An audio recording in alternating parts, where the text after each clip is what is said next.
Innovative content. Global audience.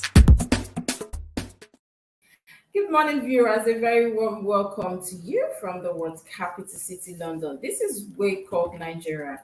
My name is Princess Kessie, and I have with me today, as usual, on the show. Daddy Chris is here. I'm happy to be here. Of course, we're connected to Abuja right away. We already have Kenneth and Joy standing by this morning. Good morning. Good morning, London. How are you guys doing over there? How's the weather in London today? The weather is fair, but it's cold, but we have heaters everywhere, and that's the good thing. You see, Princess, how she dressed in the studio? Fashion. She cannot try it outside. Fashion is the only one. I understand, sir. Anyway, good morning. But how's Abuja today? I know that yesterday everywhere was the gold. Even though Kenneth, I know you are happy. Let me start from there. Congratulations to you personally, Kenneth. Well, Nigerians are happy. Who said so? I think Nigerians are happy. Don't be biased. I know Nigerians, we are not. Some people are sober, some are reflecting, some are angry, while some are happy. And that is like the beauty of life and politics as well. And viewers, let's not forget, we're going to be having some of the aspirants for the next governor and president joining us later on the show, talking about the talents the next governor and the next president. But Kenneth, I know yesterday that a lot of people were disappointed also, while some are applauding the Supreme Court. But looking at, we know that's one of the major trending stories. So that's what we'll be looking at today, mostly on this Good Morning show. Like I said, we saw the reasons for which the Supreme Court gave their verdict. And the court is the court. Like I listened to Kenneth Okonkwo yesterday, the counsel for LP Peter Obi, and he said even though some of the issues were swept under the carpet, the law is the law, and the decision of the court is the decision of the court. So we all stand by it, regardless. Congratulations, Kenneth. I say it's a big congratulations to the winner of the 2023 election, which is of course His Excellency. You are standing on behalf of him right now. That is why I said congratulations. A big congratulations to Nigeria and the judiciary for sticking to evidence and of course precedent in their judgment. Anyway, Daddy Chris, I'll have your view on that issue later on the show. I think we keep that for let's keep that yes. Somewhere. Yes. Keep that somewhere. We move quickly because of time to the first newspaper of the day, and we will kickstart with the Punch newspaper. And something about the headlines of today, we see that there are no much stories everybody wants to talk about. That is life. People go on the winning side really quick, and that is what life entails. We move quickly to the Punch newspaper, and these are some of the stories we have coming from the Punch newspaper. The story here says Tinubu triumphs after 171 days battle, and the writer says Nigerians present wish list to president after Supreme Court victory. Judgment shocking dash Nigerians' expectations, says PDP Labour Party. Now, all these stories are on page 2 of the Punch newspaper. As we can see, there's a picture story there, and there is a message there. Congratulations, Mr. President, on your Supreme Court victory. And that is coming from Alaji. That is coming from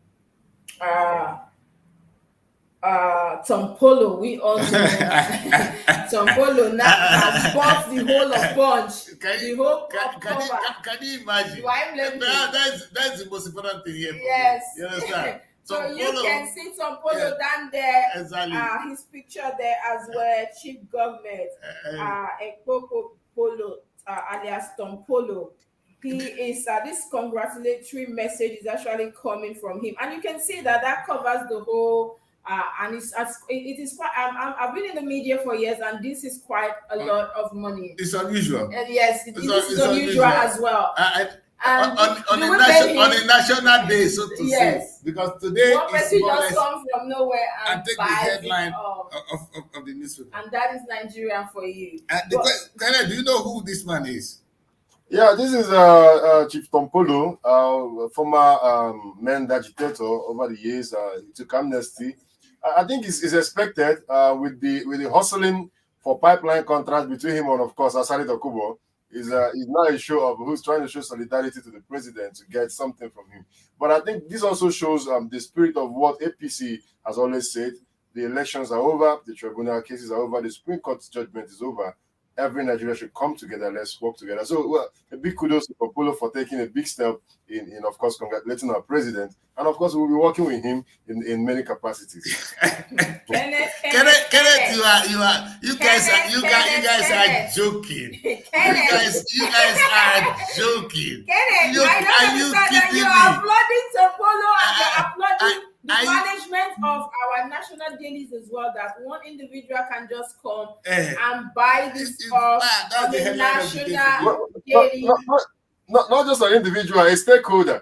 This is a critical stakeholder. I get you, Ken. Anyway, it's not.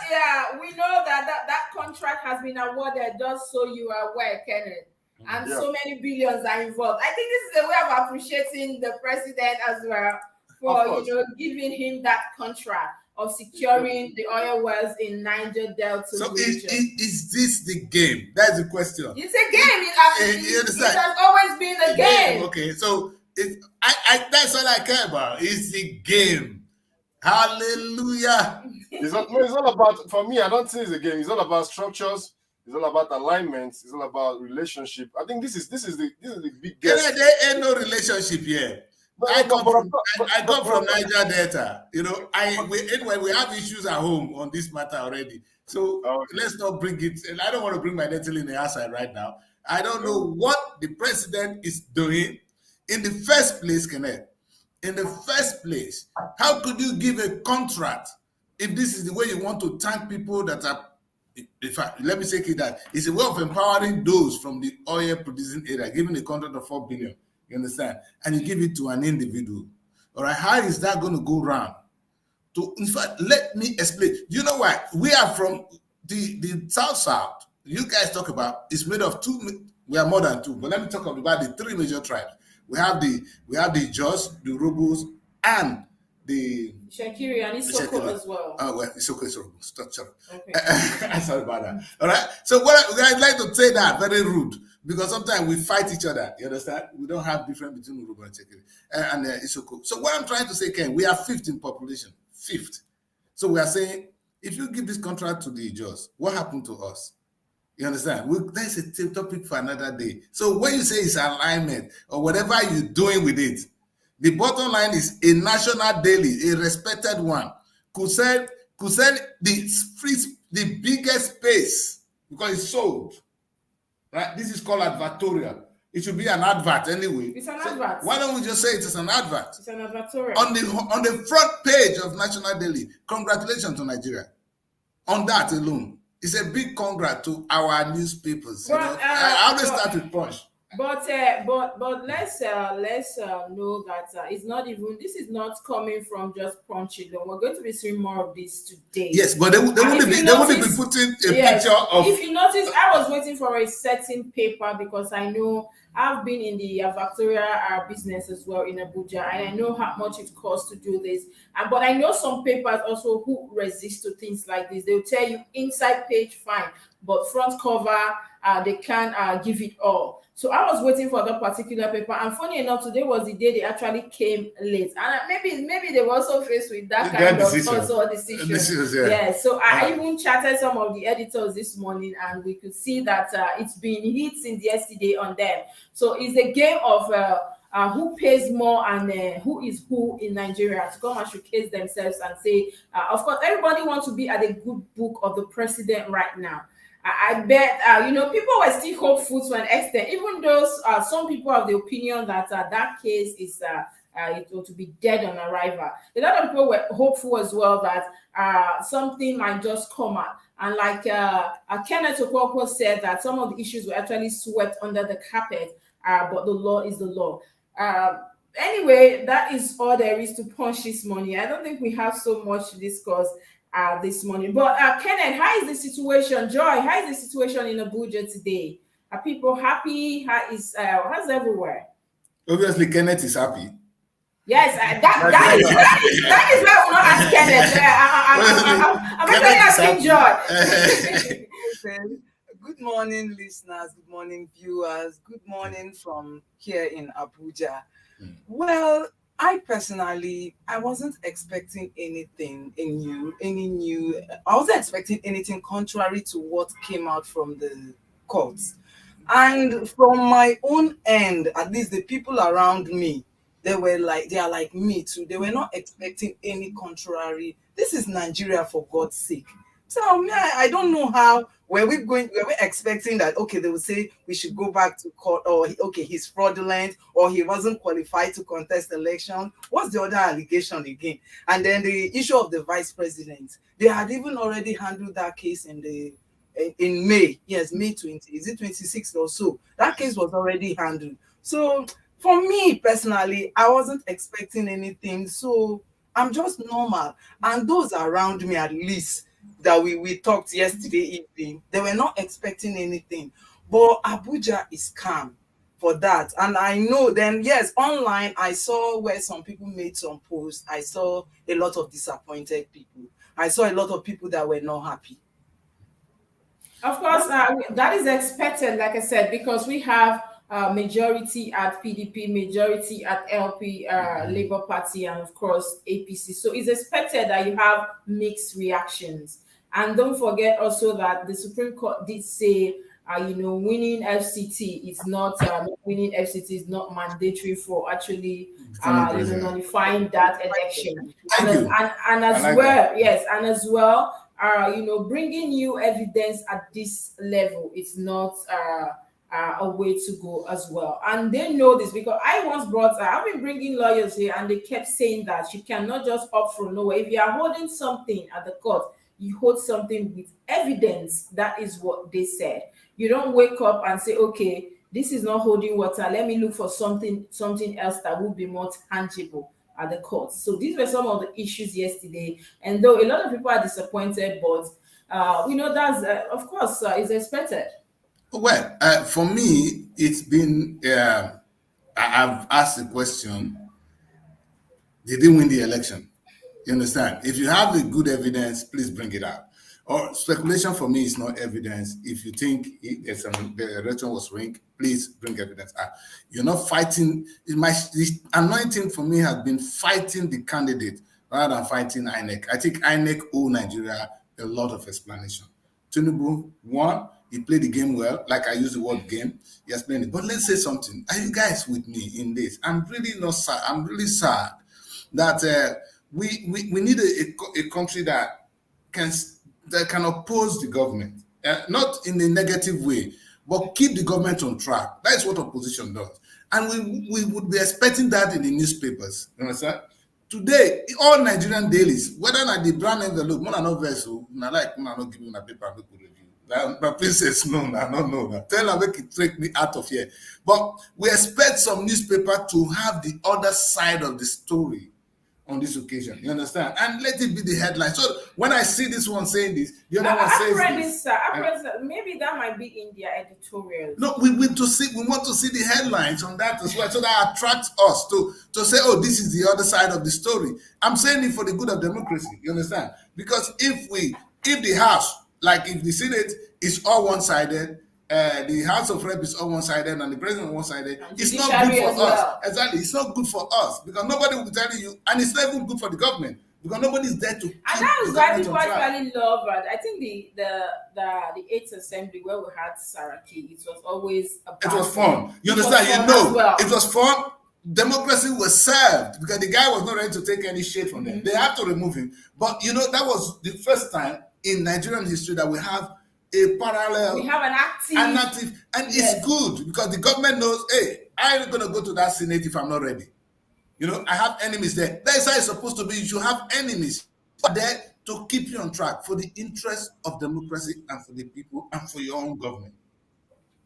Anyway, we'll move on quickly to the next newspaper we have, and that will be we have here the Daily Times newspaper. Yes, and like we saw exactly what we saw in Punch newspaper is the same thing here. So the main headline here, and the Daily Times says, it is it's Tinubu's Nigeria as Supreme Court affirms victory, and that story is on page 5 of the Daily Times newspaper. And of course, there's a story at the top there that says Modelu appointed chairman of Pan African Body, APSS. And that story is on page 4 and 5 of the Daily Times newspaper. And of course, there's the writer to that story. It's Tinubu's Nigeria says Apex court violated constitution, condoned forgery. This is coming from PDP. Oh, this is okay. Where and which corner? Yes, that is the Daily Times. The writer of the main story there says the Apex Court violated constitution, condoned forgery. This is coming from PDP. It's shredded justice and dictatorship looms. This is coming from LP as well. And then we can see the story further says FG to prosecute Obi, Abure, others, LP alleges. And another writer there says try again in 2031. Rejoicing APC mocks Atiku and Obi.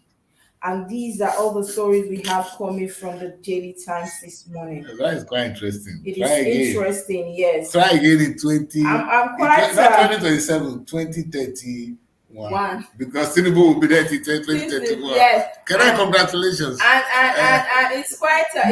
Congratulations. Kenneth, I want your weight on some of these. Of some of these riders here. You can see the main story here already saying it's Tinubu's Nigeria as Supreme Court affirms victory. But I'm more concerned about the riders that says Apex Court violated constitution, condoned forgery. This is coming from PDP, which of course is expected. When somebody goes to court and they don't win, of course some issues like this would definitely come out. You don't expect them to start applauding the Supreme Court for saying that there was no case and all that. And so talking about forgery, we know that the Chicago University did release that document to him. And I don't know why we are having certificates as saga when the question should be, did he win the election or not? And this is the reaction of PDP this morning. Now, what's your take on that? Even though we know that is what we are supposed to be hearing from the PDP anyway, regardless. Well, thank you very much, Princess, for even accepting the fact that Chicago State University, at the time, said yes, that the president during his school days was actually admitted, and then he, of course, graduated, and of course, third parties can issue certificates in the United States. Now the question is, with the way PDP is going, PDP, I think, under the leadership of the national chairman, of course, Atiku, ever since they took over the party, they have turned PDP from being the strongest opposition party in Nigeria to, of course, the third force in Nigeria as it is now. If you watch the statement from Labour Party after the judgment, like you said rightly, Kenneth Okonkwo, who of course is also one of the lawyers representing Labour Party in this matter, has said, well, though they might have issues with the judgment, but of course the rule of the court, or rather the judgment of the court, stays and of course supersedes. But you see, PDP is still pushing the narrative of forgery, the narrative of the constitution being overridden. And I ask this question, like you rightly said, are they supposed to be talking about certificate forgery, or are they supposed to be talking about the fact that they could not win the polls because they had a disjointed house? So if PDP is going to go this way, then it means 2031, in fact, PDP will not even see the third position as, of course, like they should be taking, because they had Nigeria for 16 years, and of course, it was the APC that brought them out from power. The brainer here is that how can PDP accuse the APC of forgery when, in fact, the PDP had of course, also accepted certificate from Atiku Abubakar, even when he said he did not write the results, he did not write the exams himself. So let us not even push ourselves to the gutters of certificate scandals and rather let us move ahead and, of course, wait for them in 2030 when Kenneth, they did not reject the verdict. Please. They only but they're saying the court did not officially reject it. They made their own observation from what I see. Maybe I'll read it more. And that is why also. So at least we're moving on. You understand? Like me, I have accepted the verdict long ago. You understand? I agree to move on, but that's not to say important issues should be trashed. You understand? This is part I love. But if you ask me, that's evidence. Actually, I'm not a lawyer. I don't even know the terms to use, but I think it lacks merit, because at the end of the day, when you say I'm taking you to court, to tribunal, because the election did not go the way you wanted and there was frauds and all that, rigging and all that, so you should come out with tangible evidence. It is difficult sometimes to get all that. These are the issues we're supposed to work on to.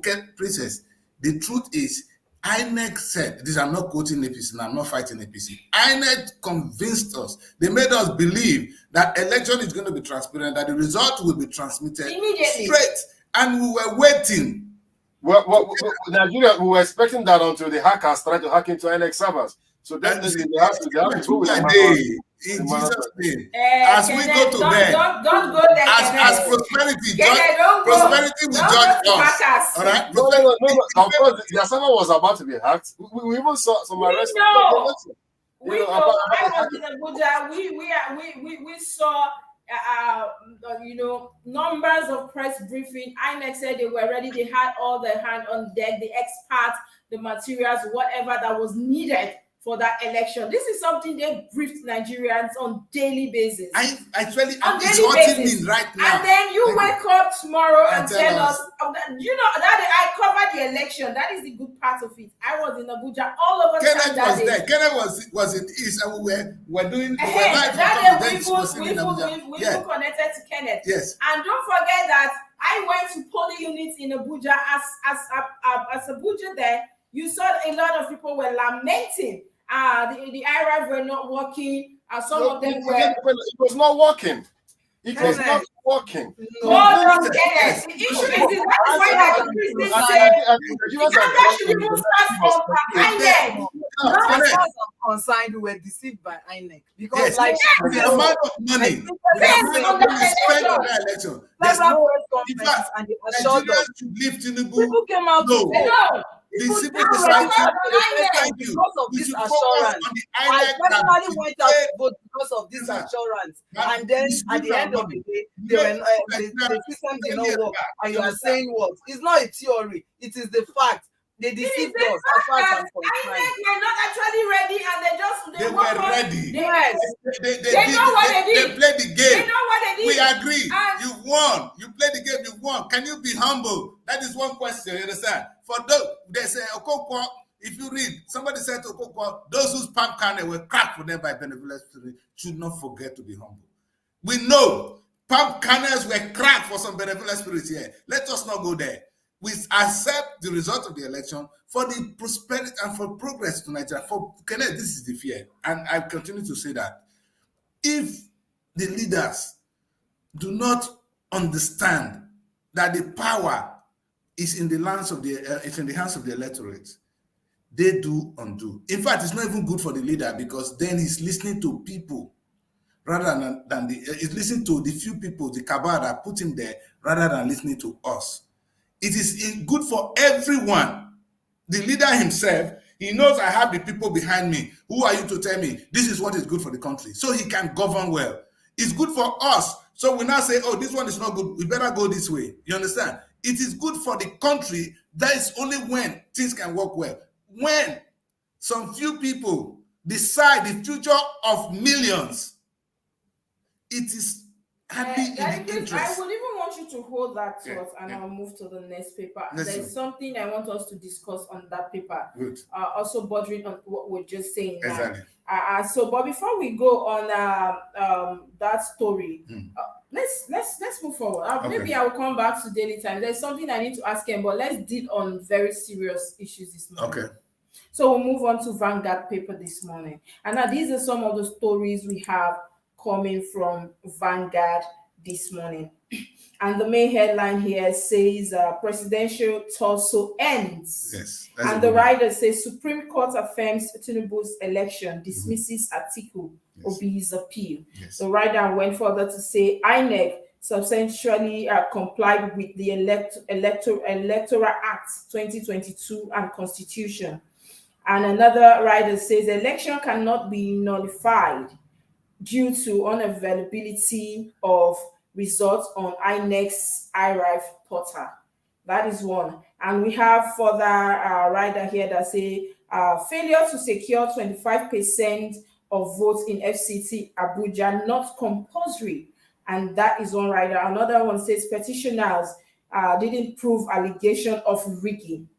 That is another rider. And it went further to say we cannot revisit APC's double nomination of Kasim Shettima. Tinubu's forfeiture of $460 US drug money misled after respondent failed their process. Now, but what I want us to look at here in all this, Kenneth, is the fact that Daddy Chris, what I want us to look at here is that what the courts decide, the judgment from the court. And that's what we can see here. They're saying that, elections cannot be nullified due to the unavailability of, results on INEC's ERVIEW portal. Kenneth, you are a lawyer. Now, when INEC came out to say they had a briefing to say, will we make sure that the results were transmitted immediately, right? And at the end of the day, they did not do as promised. Yes. And now the court is saying, and don't forget, the court also said petitioners did not prove allegations of rigging. So do you think, as a lawyer, that just maybe if they had, tangible evidence as regard to rigging, that would have saw the judgment going in another direction? Well, thank you very much. You see, just like the order says, that INEC substantially complied with Electoral Act 2022 and the Constitution. I think Nigerians are a bit caught up with the whole electronic transmission stuff, that they did not even bother. For me, like I said in my book Soundcheck, that early preparation is the key to success. Labour Party and PDP, they did not, let me use the word game, they did not play the game like politicians. Yes. INEC came out to tell you that they will be transmitting the result electronically, and you did not even bother to go to the Electoral Act to see what the law stipulates as per transmission of electoral results. And then you wake up one morning and say INEC did not transmit the election electronically, when the law did not stipulate that it must be done electronically or manually. It only says that INEC must transmit the results, and of course it must reflect on the ERVIEW. If you go to the ERVIEW portal now, every election result has been uploaded. Every polling unit has been uploaded. Where has PDP come to say? No. I'm coming now. Where has PDP been able to say this polling unit in the southeast was rigged, or this particular polling unit in Abuja was rigged, or this polling unit was rigged? And when you want to prove that, you now need to say 500 people were rejected using the beavers. 300 people voted. There was a case of overvoting. There was a case of undervoting. My party agents said they were molested. These are the things that will be taken into the court as evidence. Now, like I covered during the election day, that increase, most polling units in the East did not even have Labour Party polling agents. So you see that these guys were not even prepared for the election. They were only waiting to come cause problem on social media and other places. For me, that is my thought. Because the basic ingredient of an election should be a polling unit agent to sign and accredit whatever has happened at the unit. And now when elections are done, your agent, you don't even have an agent to even sign in most places. And of course, then you begin to wonder what is happening. So what I'm saying is this: the Electoral Act stipulated the way the election should be done. INEC followed the Electoral Act duly. All right.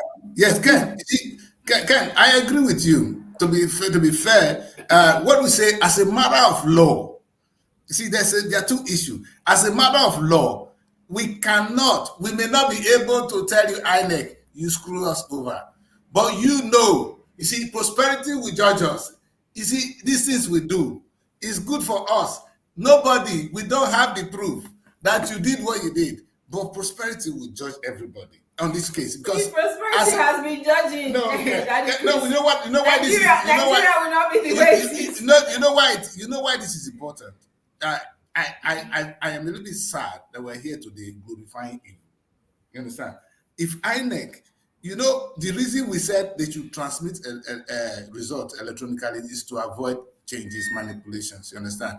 And so if the things as we are here today now that the result came out from the went there and other parties are making noise, we say, hey, what's wrong with you? I'm not supporting anything about forgery, those rubbish. You understand? I'm more angry that the normal procedures were not followed. It may not be against the law. Definitely. It may not be against the law, but it is wrong. You see, there are different between wrong and something that breaks the law. You see, let us understand, wrong is wrong. What INEC did was wrong. You did not break the law. Clap for yourself. But you know, you were able to twist the law to suit yourself. God bless you. That's all I can say from ordinary Nigerians. And I think I'm speaking for a vast majority of Nigerians this morning. Anyway, just like I said, I spoke to some. Yesterday actually called people from LP, PDP, and of course APC. I got a response from all of them, and I think people are moving on, knowing fully well that the Supreme Court's verdict it's what everybody should actually respect and move on. But as we can see here, also that they said, Tinubu's fresh evidence elapsed. I think Atiku at the end of the day, they were not. I don't know the words to use because I'm not a lawyer, so I'm being careful here. But it was not. Kennedy said they didn't play their game very well. That is just it. They did not play their game very well. Maybe. But say they should try in another how many years. I think that. You guys just said it. What's the hope? If you are not in government, you are able to do this. If you are in government, what do we expect? You see, that's the question. If INEC could not do it when this man was not in government, is it now that he's there, gidigba? Go. Now people like Topolo now coming to say congratulations. Where you want to go from there? I better forget that. Let's be sincere. Let's wait till 2020. But that's the truth. You know the power. You did this. Even when some boys were fighting, Baba twists everybody's hand. Now you won't change Baba. I beg you. Unless now God take care. Anyway, let's see what APC has to offer, especially under the leadership of our dear president. No, this is one thing. For me, I don't think Tinubu will do evil to Nigeria. You understand? I like him as a person. I think I look at the old man. He want to work. He want to do something good for Nigeria. And I want to really say, let's give that opportunity. But that's not to say what happened on this election is okay. Let us do it so that Tinubu himself now, you see, this is what would have happened. If Tinubu can say, hey, I won because people wanted me, you understand? Then Tinubu will not, nobody will twist his hand now. This whole game they're playing now, somebody saying, hey, Baba, congratulations, all the congratulations, all of them would not be saying these are not necessary. You understand? I'm here to work for the people. Anyway, he did say something yesterday that, I don't want to quote him everything he said, but he said we are just like siblings, family living in one flat but in separate rooms, and for that reason we should all join hands to make sure the only country we have is Nigeria. And I will say at this point that Chris, if they had not gone to court, they would say you didn't go to court, so why are you complaining? Now they've exhausted every other means, right? So what can we do as a people? We accompanying the just president go to court and go to court again? No, everybody just go to court. Anything in Nigeria, I think at this point we should be focusing on INEC, not even. No, we agree. I'm just saying that it's a sweet thing, and everything Nigeria do go to court. Yes, and without evidence, you get split tire.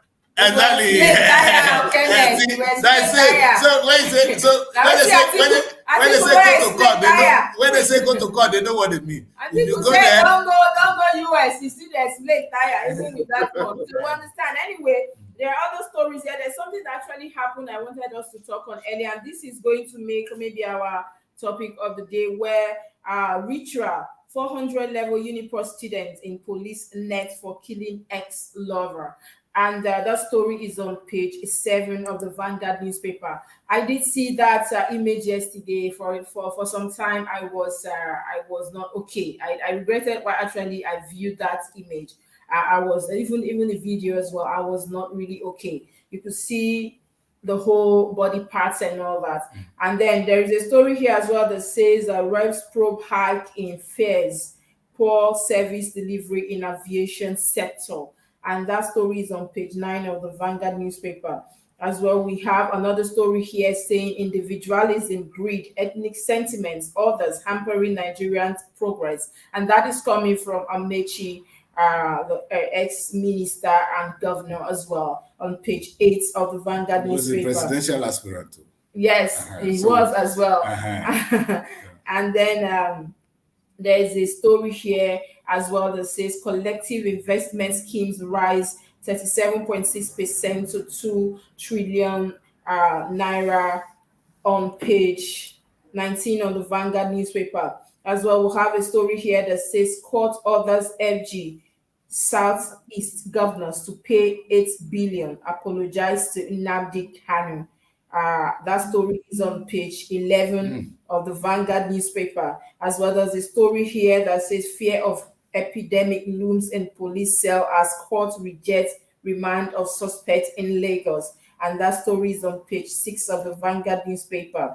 There's a story here coming from the sport decks of Vanguard that says FIFA World Ranking, Super Eagles, statics at 40th position. And that story is on page 30 of the Vanguard newspaper. Now, these are all the stories we have coming from the Vanguard.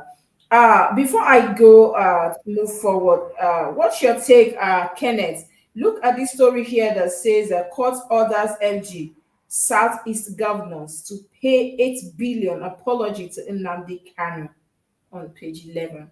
Yes. In fact, I think this has strengthened my narrative of the fact that the biggest beneficiaries of the insecurity in the Southeast is the Southeast governors. That is as they were in the office back then.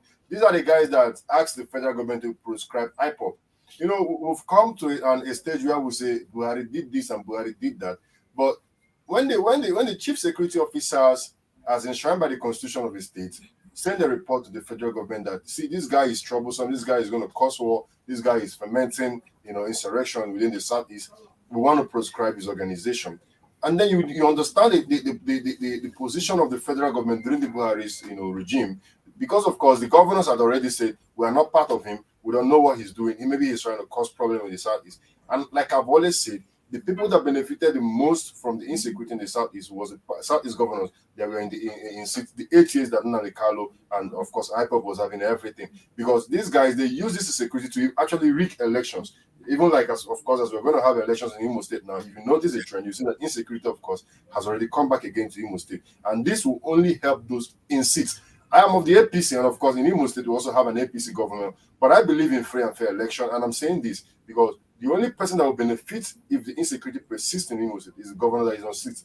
Because when the INEC officials come into the state, they tell them, listen, this community, you can't even enter here. They're going to kill you. Let's set up a polling unit this place. And of course, we know the rest of the story. Rigging will happen.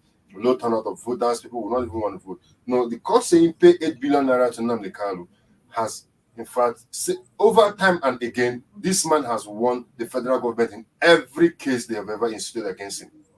From his extraordinary rendition from Kenya, to the fact that IPOP is not a terrorist organization, to the fact that his fundamental human rights has been trampled upon, messed upon by the Nigerian state. Yeah, I think the 8 billion naira is not even enough to amount to the amount of damages this young man has taken from the Nigerian government. His house was invaded in Umuahia, properties were destroyed, human lives were lost, and then you're telling Nigerians not to ask for a free state when, of course, even the president who went all the way to United Nations Convention, I'm talking about the General Buhari during his administration, he went to the United Nations General Assembly to demand for a free state for Palestine.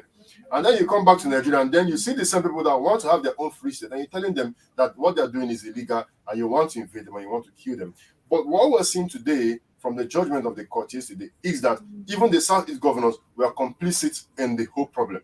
But of course, when they were in, they absolved themselves. They made it look like as if it was a northern agenda against the Igbos, like as if it was. This is the wrong narrative. Thank you, Kenneth. Thank you for that. You see that they themselves were involved in the whole issue from the onset. No, Kenneth, this is very important. Getting the narrative right. You understand? The ordinary northerner just say, hey, you know, sometimes we use really the wrong narrative. Oh, it's the Fulani herdsmen. Yeah. They're the one that's going to do it. And we hear that also from some of the boys, from these your guys there, you understand? In the South, some camp boys. They have to, you see, there's a way they also have to fuel that narrative. You understand? Let us face the fact. The Southeast need to be recognized. They fought a war in the past. We have Nigerian history on our palm. So many injustices were ongoing, you understand? There's need to address that. That's why I said yesterday, the rule of the majority, oppression of the minority. That's not wise, you understand? It may, by law, you guys just go to court, by law it may be right, but it is not, it is wrong. Exactly what we say now. So that helps to fuel the narrative. The ordinary Hausa man or people from the north are thinking, hey, these guys don't like us. You understand? They're saying we are the cause of the problem. You understand? Because that is the narrative being fueled by your governors. You understand? But what do you expect from the other side? So this is very important. That Kanu needs, people have a legitimate concern. You understand? Other parts of the country, we all have legitimate concern. It should be addressed nicely, sensitively, because we are different nations that come together to form Nigeria. These nations have their right to say and this. And if we are careful, we'll be preaching what is right. We need the United States for Africa, not a new Nigeria, not to break Nigeria. This is the narrative we sell. You understand? We don't need to break Nigeria into pieces. We want to even combine Africa so we can fight with one shot. That's my position in life. In my time, I believe that Africa should be one. Listen, the European Union, they came together and they formed the EU. Before then, their currency was so bad, so low compared to the dollar. Today, the euro is higher than the US dollar. That's the power of coming together. Yet, African countries that doesn't have economy, they are breaking. Now, we're going to break the biggest population. The only strength of Africa is Nigeria. We're not breaking Nigeria. You understand? I'm not for that. However, different nations must be treated well. And it tells from the way we put Kanu in prison for how long? For what? Exactly. You know, it's unreasonable, and Nigerians are relaxed about this. You understand? And that's some of the things. Again, I said to the civil society, if you don't see the right of Kanu as important, then you are not even doing your job. You understand? What we're talking is about election today. A gentleman, a poor boy who would have woke up, he might have done so many things wrong. I don't want to do that. But the fact that you don't allow him, because if Kanu says something, why not bring him out to talk? Okay, Kenneth. Let's not forget also that we saw the release of is it Sunday Boho? Yes, and he even flew to Germany to reunite with the family, and then there were calls on Tinubu as well. Since you have done this, you've deemed it fit to release him. Was Kanu was that the job of Tinubu? But let's not bring the sentiment. Yes, but that is the call from different. Yes, but it's very funny. They did their own job. The Igbos should have been coming together to actually, you see, like what you said. He is the president. That is what these people meant. No, I know. But what I'm trying to say, yes, they should release Kanu as well. Also, the umbrella organization, the Yoruba group, they did their own. We expect the Ohanese. So you understand my position about Ohanese yesterday. These are the issues Ohanese should be tackling from the Southeast. These are the things that concern the Igbo man in the Southeast. Because let's be realistic, sir. No matter how we portray ourselves, every Igbo man is involved in the Biafra agitation. Because it's an agitation. Yes, the Biafra agitation is one thing. But I think what I think we should be looking at, I won't be speaking for everybody here. You understand? What I think we should be looking at is how do we, if the federal government think what even the Kanu boys, because some of them, they're breaking the rules as well. And when you try to, they're breaking the rules. The government should be selling a different narrative. You understand? If what Kanu is saying is wrong, give us an alternative. You understand? So, Kanu is not saying it's right.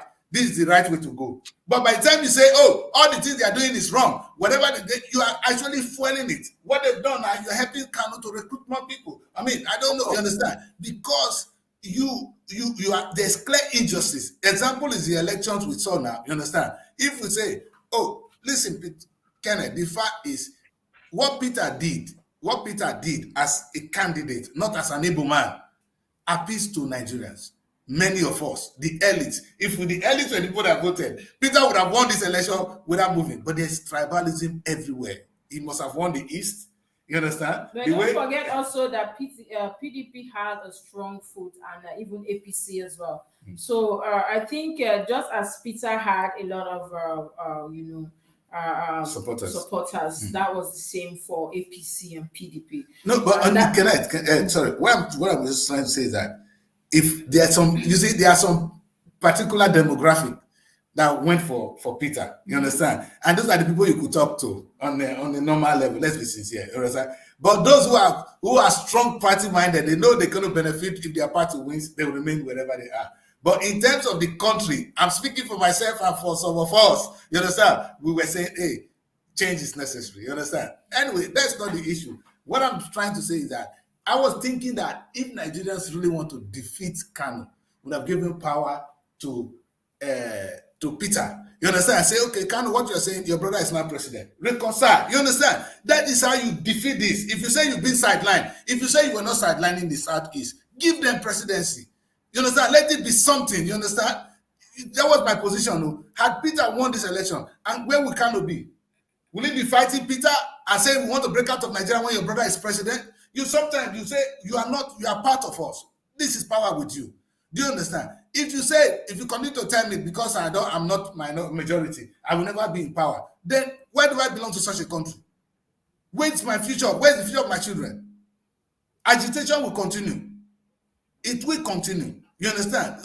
And not everybody are that exposed because you cannot sell your narrative. It's still going to be difficult for an honorable man to sell a candidacy in Nigeria. If Igbo man cannot do it. Anyway, if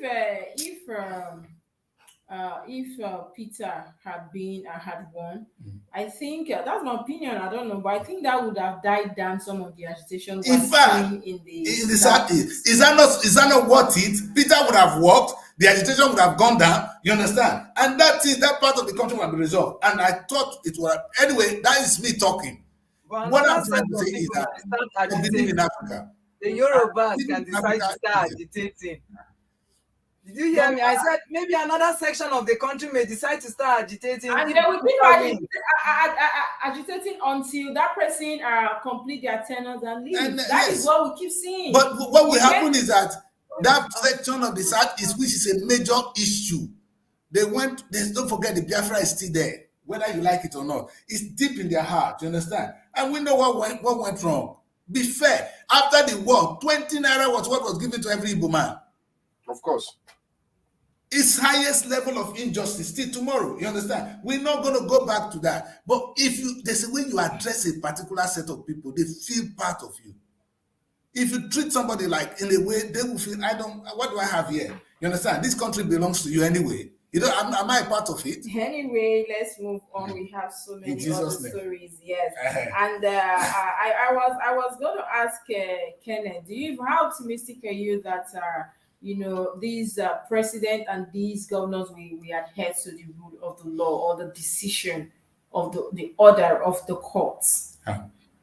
Well, for me, I believe everything orders federal government, Southeast governor to pay an apology. And they're going to appeal it now. It's not what we do. That case has not ended. That agrees for me. I think everything happening about Nnamdi Kanu's case right now is a statement of the renewed hope agenda.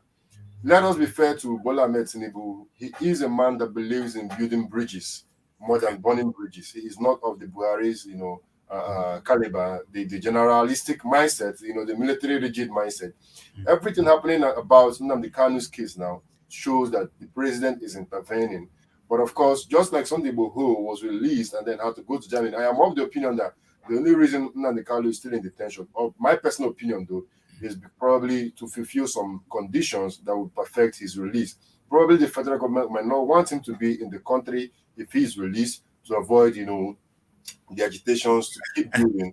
And of course, the young man believes now that he has all the legitimate ground because he's won them virtually in every court, that they've taken him to. So of course he is not going to be someone that is going to be released and then you're going to clip his mouth and expect him. No, it's going to be hard. It's going to be hard. So I think that is the reason why he's still there, because if you look at the setup of the Southeast governors right now, you understand that it is not the days when we had just PDP controlling the 5 states of the East. Now we have Labour Party in Abia State, we have APC in Imo State, we have PDP in Enugu, we have ABGA in Anambra State, and of course also have APC in Ebonyi State. So it's mixed opinions this time around.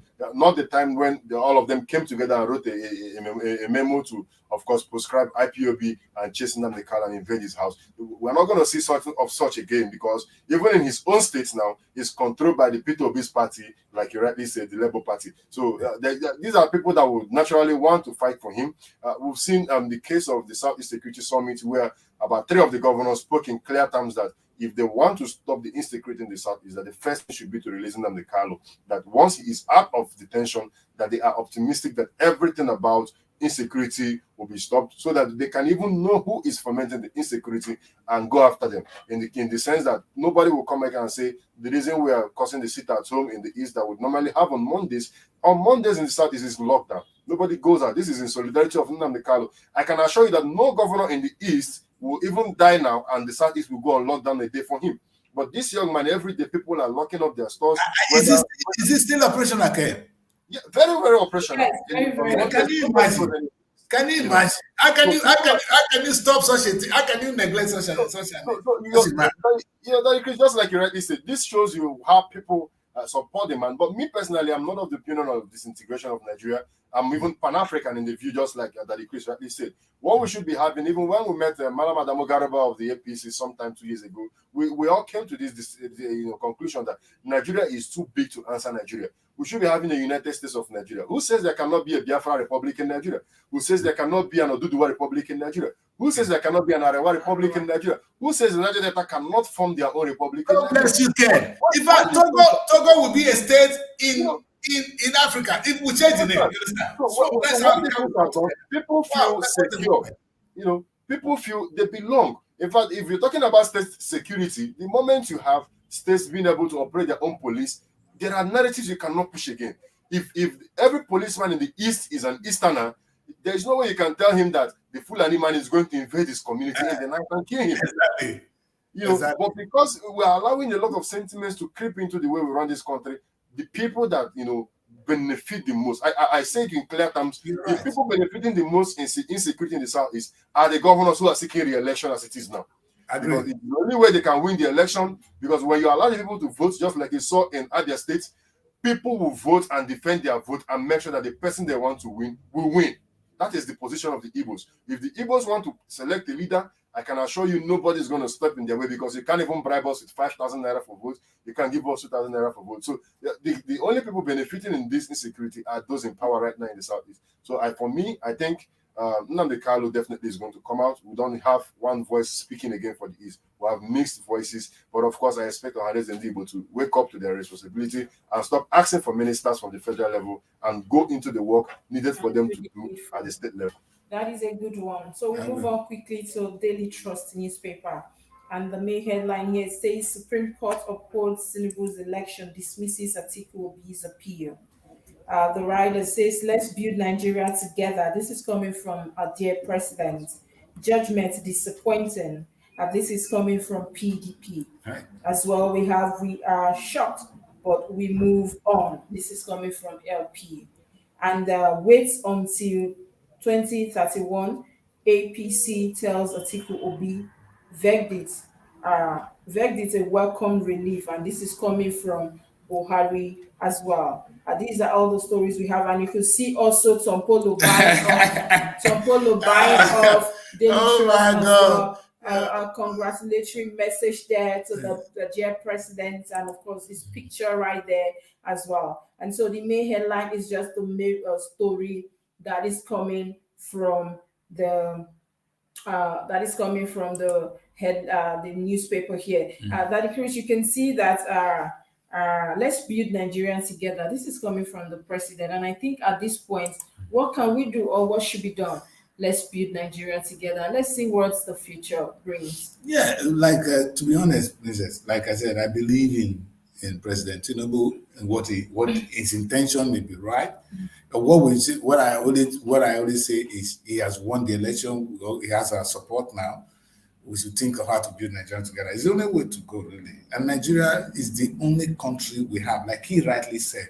But let him display that in action, like we talk about Kano now. You see, now it's time. Nigeria is a complex. He must understand that this is a nation of many nations. You understand? And that should be reflected in the way we make appointments, in the way we administer, in the way we address the issue of insecurity. Like Kenneth rightly said, if state police is in charge of your state, are you going to tell me it's the Hausa man that is the full animal? Like all they tell me at home, if our boys do kidnapping, they say it's full animal.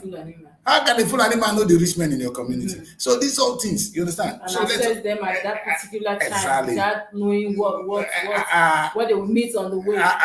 It's somebody within. Let's be sincere. So that is the truth, you understand? So we need to be sincere with ourselves, pursue the case of insecurity wisely and sincerely, you understand? Recognizing who we are. Like we said now, Kenneth asked a big question. Why can't we have Biafra within Nigeria? You understand? The former Midwest, the other Nigeria, exactly. You'll be surprised that Benin Republic will want to join us because there will be prosperity. Yes. You know, and Africa will just begin to come together, and we will, this ECOWAS vision will now come together as a nation rather than having. What are we doing with how many states in ECOWAS? What is the GDP of Benin Republic? Is that a nation? And you go and talk, you are a president, where in fact, do you know that the budget of a state in America, like California, is bigger than the whole of Africa? And yet you are still dividing yourselves. You understand? What can happen if you break Nigeria into pieces? What's going to happen? What kind of economy are you going to have? You understand? So look at Naira today. Is that the future we want for our children? No, not Ghana is struggling, Nigeria is struggling. Come together, man. And build a strong force. And we move quickly to the Guardian newspaper. These are some of the stories we have coming from the Guardian newspaper this morning. The main headline here says, Tinubu laughs last as Supreme Court affirms victory. Another story says, PIA, Senate investigate non-implementation, exit of iOS. And there's a story here as well that says, court squashes proscription of IPOB as terrorist group on page 30 of the Guardian newspaper. As well, there's a story here that says, varsity student nabbed for killing, dismembering girlfriend for ritual. That story is on page 8 of the Guardian newspaper. As well, we'll have a story here that says Ethiopia had no interest in Nigeria Air, but for federal government's pleas to help. That story is on page 10 of the Guardian newspaper. As well, we'll have a story here that says amid prohibition laws, domestic sexual violence thrive nationwide. That story is on page 4 and 5 of the Guardian newspaper. Now, these are some of the stories we have coming from the Guardian this morning. That increased the other day. I did talk about sexual violence here and there, and it's still what we're seeing that meet the laws and the domestic sexual violence thrive nationwide. This only shows that maybe we aren't doing enough yet, and that is why people. But I saw the court 2 days ago where a renowned doctor was actually sentenced to life imprisonment. Maybe that will also serve as a deterrent to other. When Weekend's wife, she is a law magistrate or lawyer as well. That it says maybe people they should stand they should start disfiguring people when they are caught in the acts. Maybe you are pitting their hand on their leg or something like that. Capital punishment like that, not death per se, but serious one like that, to just help people to know that rape or sexual violence is against the law. Because sending them to prison, and maybe sometime in the future they get pardon from state governments and all that, they come back to the society to start exhibiting the same attitude. And then there's a story here as well that says court squashes prescription of IPOB as terrorist group, and that is what's that? that court squashes proscription of IPOP as a terrorist group. Maybe they saw that it's just people that are aggrieved, and then when you don't negotiate well with them, this could be the outcome where people keep betting, this anger, and before you know, it becomes a national issue. Anyway, we move quickly, and there's a story here that the creator say Ethiopia had no interest in Nigeria air, but for FG's pleas to help. So is it that our government is now begging Ethiopia Airlines to come and help us since they don't have interest for Nigeria? The last time you can go on that time. Go on. It's very sad and it's shameful Very sad. as well. And we move on quickly to the Blueprint newspaper. These are the stories we have coming from the Blueprint newspaper this morning. We have here as the main headline: Tinubu to Atiku Obi others with Supreme Court victory. Let's build our country together. And the writer says verdict has rested agitations over February 25th poll winner. Atiku Obi's appeal lack merits. Now, this is coming from the Supreme Court. We are alarmed, disappointed in court's decision. This is coming from LP and PDP as well. Buhari, Gonduje, Akume, Ababi, others hails judgment. And all these stories are on page 5 and 8 of the Blueprint newspaper. As well, we'll have a story here that says NNPCL orders to pay more for imported fuel as banks shun financing refiners. And that story is on page 21 of the Blueprint newspaper. As well, there's a story here that says that Kingmaker sue Governor Makinde over selection of new Alafin. And that story is on page 13 of the Blueprint newspaper. As well, we'll have a story here as well that says 63 million Nigerian workers yet to enroll with PENCOM, Shattered Institute. And that story is on page 19 of the Blueprint newspaper. As well, we have a story here that says Nigerian earned $5 billion from gas production yearly. And this is coming from the Vice President Shetima on page 23 of the Blueprint newspaper. As well, we'll have a story here that says share to sack 200 employees 2024 to reduce head counts. And that story is on page 22 of the Blueprint newspaper. Accesscom reports gross earnings of 1.593 trillion in 9 months. And that story is on page 22 of the Blueprint newspaper. As well, there's a story here that says to neutralize 73 terrorists, arrest 182 in 1 week. And that story is on page 17 of the Blueprint newspaper. These are some of the stories we have. There are quite a lot, but we're just going to pick on few. And we saw the major headline before. And there's a story here that says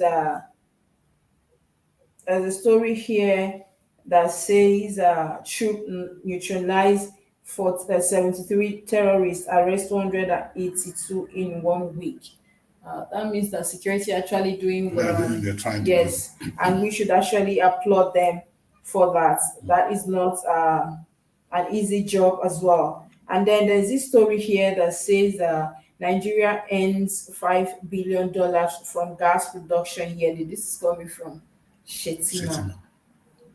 And a story here as well that say 63 million Nigerians workers yet to enroll with PENCOM. This is coming from the Shattered Institute. And there's a story here as well. There's a story I saw on Share. Share to sack 200 employees next year to reduce headcount. Okay. What does that even mean? Because the state of the country is it where we'll still be sacking people. These, with the retrenchment, companies also relocating from Nigeria is a major problem. And this is due to the economic crunch We all know. Anyway, we'll move on to sports newspaper and we'll wrap up because we have a major topic today. We'll be discussing later. We saw a killing of a young girl yesterday. Not just the killing, but the way her body was dismembered is quite horrifying, and that is something we'll be discussing on pretty soon. But we move on to sport newspaper now, and these are some of the stories we have coming from the Punch Sport Extra. We have here exclusive, Okwamaka Oko exclusive. The secret is MFM General Overseer Dr. Daniel Olukoya and his beautiful wife Shade, Dr. Shade Olukoya. They know how to spoil us with good things in good facility that we stay, coupled with regular salaries. And this is my journey to basketball stadium. This is coming from Okamaka this morning, and that you can see her picture there and that story there. And there's a story here that says Osimhen continues recovery in Nigeria, and that story is on page 3 of the Punch Sport Extra. As well, we'll have a story here that says the Tigers win in China tournament, and that story is on page 3 of the Punch Sport Extra. As well, we'll have a story here that says FIFA ranking, Eagles still 40th position, and that story is on page 2 of the Punch Sport Extra. These are some of the stories we'll be able to take today. We have quite a lot there. You might want to get a copy to see all that. But before we go, Ken, Nigeria ranking the same, has been on the same position on still on 40th position. 40. What's your take on this? Just before we wrap up the newspaper segment. Well, it boils down to the federation. Of course, the rankings are not just given based on the trophies you win alone. It relates also to the friendly matches you play, to also the formation of the team, the caliber of players you have in the team, the quality, the evaluation. These are things that people are taking into cognizance before they release the ranking. And then you begin to understand that if it comes to Nigeria has not even won a friendly match in the past 3 years. If I'm not mistaken, 3 years now. Nigeria has not won a friendly match. Either they've drawn the match or they've lost the match. So for me, it boils down to NFF. NFF might want to use the templates even the Europeans use by looking for weaker teams to pair Nigeria with when it comes to friendly matches, not going to look for some big teams that, because they want to sell tickets. And at the end of the day, they bring in people that come and trash us, even in our home ground, without Messi. I'm not saying they should look for weaker teams because we are not good enough, but because definitely the Super Eagles that we know now are not flying. The Eagles' wings has been clipped ever since corruption and indirection has been the order of NFF. Ever since we've had politicians like Amaju Pinnick become NFF, of course, bosses, and of course the ex players, even the ones who are good in administration, they only end up turning up in Europe and getting results for the European clubs and European teams. So for me, this is just a reflection of the state of Nigerian football right now. And if nothing is done about it, maybe we should be seeing ourselves in 50 or 60 so that the massive effort will gear up. But let's see what the current Minister of Sports can do. Let's see if they can, get into the place and turn things around, especially the facilities as it is for Nigerian football. With all this, I think if they play their games very well, if they are well structured, if they look for the way to help Nigeria climb in the rankings by friendly matches and of course engagements, then we can come up. But without that, well, we only keep falling down like the Naira. Kenneth, you're quite funny. And who clips the wings of our dear Eagles? These are some of the questions maybe I'll ask when I have a sports analyst on the show. Thank you so much for that. We know that since the likes of Amaju Pinnick came on board, it has been from one issue, one crisis to another. The house is no longer glass. I don't know what they are doing in that glass house. Anyway, we have other discussions ahead. We saw a young girl that was killed, horrifying death yesterday in Uniport, my dear school. And I don't know what's happening, the tension there. Yesterday, there was so much tension and students were not okay with all that. But we'll talk about, the urge of the youth to, they don't want to walk, they don't want to crawl these days, they want to fly to make the money. These are some of the issues, the cliche that You can just, when you join the Yahoo Yahoo, as it's popularly called, you can be a billionaire today. And this is something that is actually ravaging, destroying most of our youths today. We saw how the girl was killed yesterday. This is one topic we'll be discussing on shortly. But we'll go on a quick break, and when we return, we'll continue with our discussion. Don't go anywhere. Stay with us. We'll be right back after the break.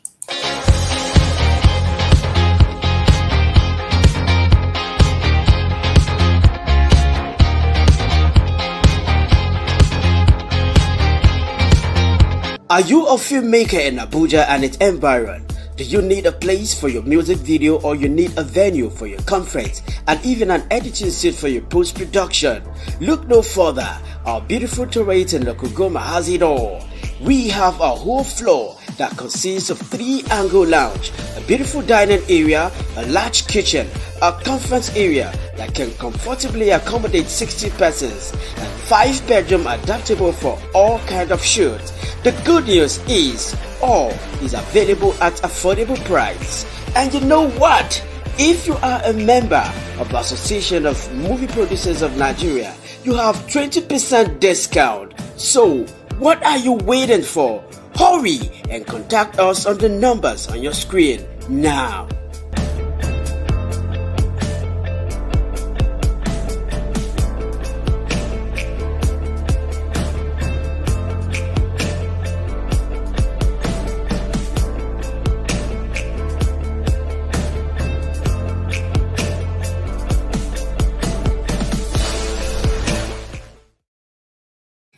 Hello, viewers. You're welcome back from that quick break. This is Wake Up Nigeria, and of course, we move on quickly with the topic for today. Yahoo Yahoo or rituals. I don't even know what to term it, but it has been a trend in Nigeria. It has been a trend, especially where I'm from. The last time I went home, I was scared when I started seeing younger, the young generation. I don't know what's next for us. And Ken, I don't know whether you saw the news, and Joy as well. Joy, I really want to throw this to you first. I don't know whether you saw the news yesterday and the videos and pictures as well, as regarding to a girl that was killed yesterday. Her name is Justina. She was killed by her ex-boyfriend. Some say it's still they made up or they were ex or something like, but the boy stand that the person is her boyfriend. She went to the person's house, and what we saw, the aftermath was horrifying. Her body was dismembered into pieces. And what do you think we are not doing right as a society? Let's start from there. Is it from our parents? Is it the government? Is it the institutions? Because I know that where I'm from, sometimes you don't even, these children are not in school yet. They just come from secondary school. Some don't even finish. The next thing they want to join this courts, and the next thing they want to start making money. And I don't know whether you saw the news, but what do you think we're not doing right as a people? Well, I saw the news in Punch newspaper. That's why I read it. And then Punch newspaper says his girlfriend, not ex. What we are not doing right? What are we not doing right? A 400 level student decide to butcher his girlfriend because he wants to make money, because of greed, because of what the society has become. Everyone wants to make quick money. What are we not doing right? Growing up, money was the last thing I thought of. So I don't even know what to say about this present, will I say Gen Z. In 400 level, thinking of money for what? I was thinking of how to pass my exams, how to graduate and tell people I'm a graduate. I was not even thinking of how to work and make money yet. What mattered to me was getting that certificate. But the society of today, I don't know who is pressurizing people anyway, because we're all different individuals. I don't know. If not, I don't think, is the society actually doing anything wrong? Who is demanding anything of these children? Or is it from home? Are they being given responsibilities in their various homes? Because as a student and 400 level, it's just that I don't know if he was somebody that has worked or has advanced in age. They didn't state his age in the newspaper. Neither did they state that of the girl. 300, she was in 300 level. And then I didn't see pictures of them, so I can't ascertain if they are very, very young people. They But are young. whatever it is, So we have I the want to- pictures. They are quite young, the two of them. In fact, the girl is very, very young, and the boy is young as well. And let's not forget that when you go to the boy's post and you see before now, he has been parading as a content creator, posting so many things, posting so many pictures.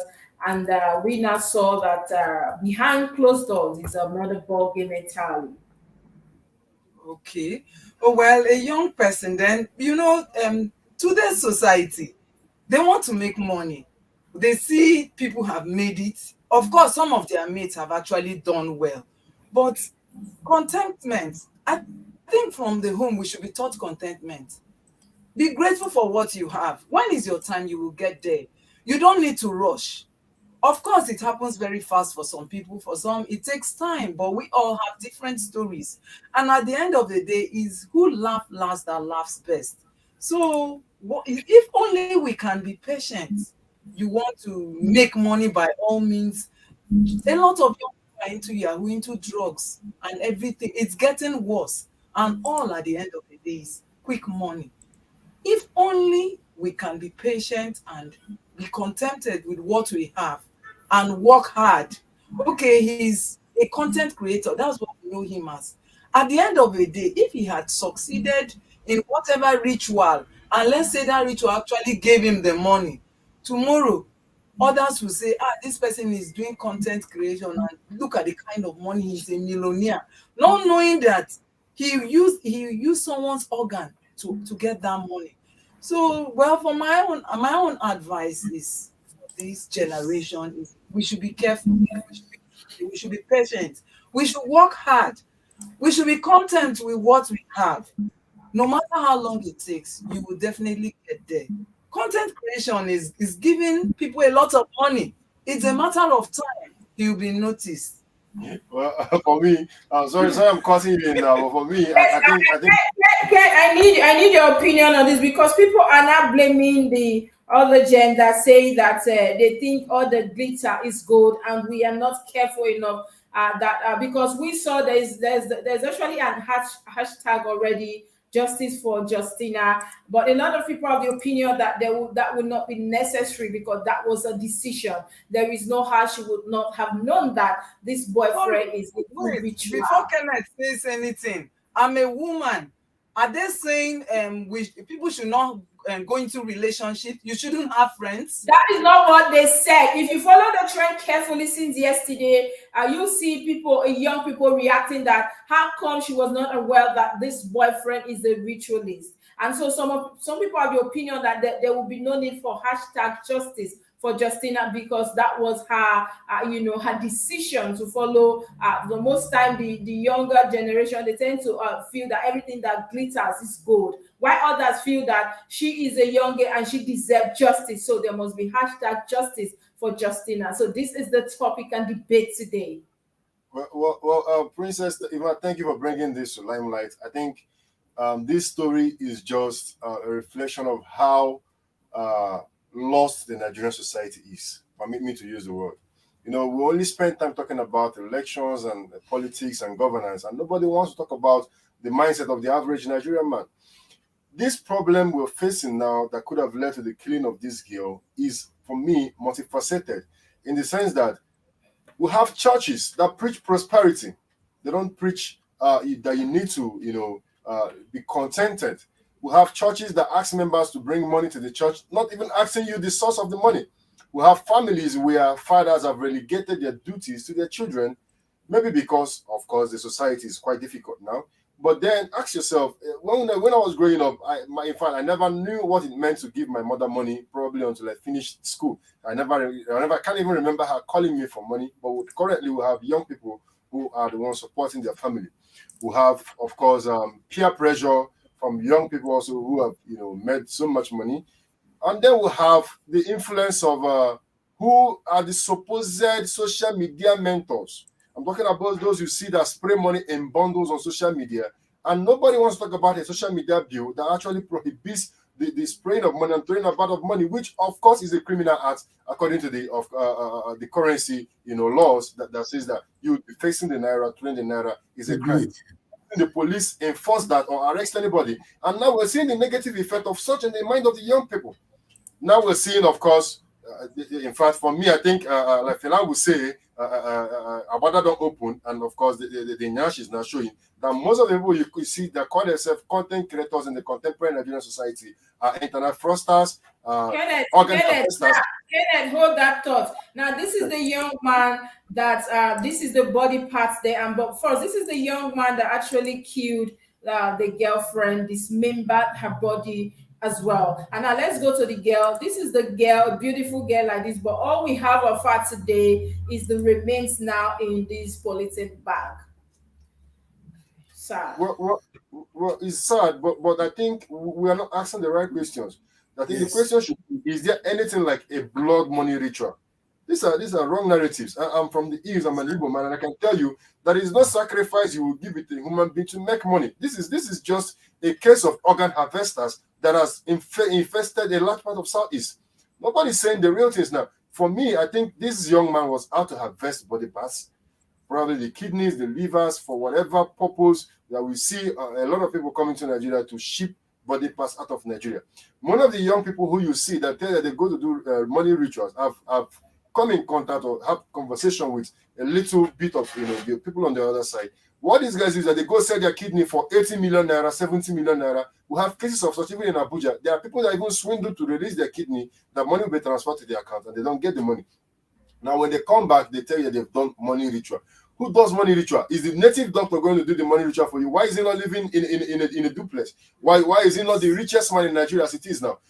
Is Dangote doing money rituals? Is Ibe doing money rituals? The richest of the rich are just doing money rituals. So those that engage in this are not, for me, it's not about the money ritual. These guys, they go sell these body parts, they make some, humongous amount of money, and then they come back and call themselves one thing or the other. But then it also comes back to what you're asking, Princess.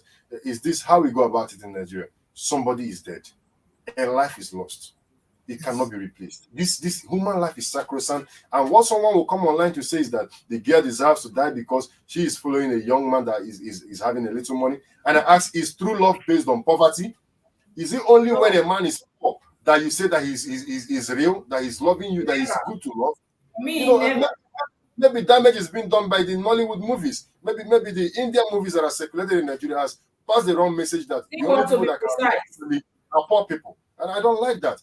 Someone is dead. Nobody's talking about justice for this young girl. Even if you give justice, I think a deeper question investigation should be, young man, if you are harvesting this part, if you are even using it for rituals, where are you taking it to?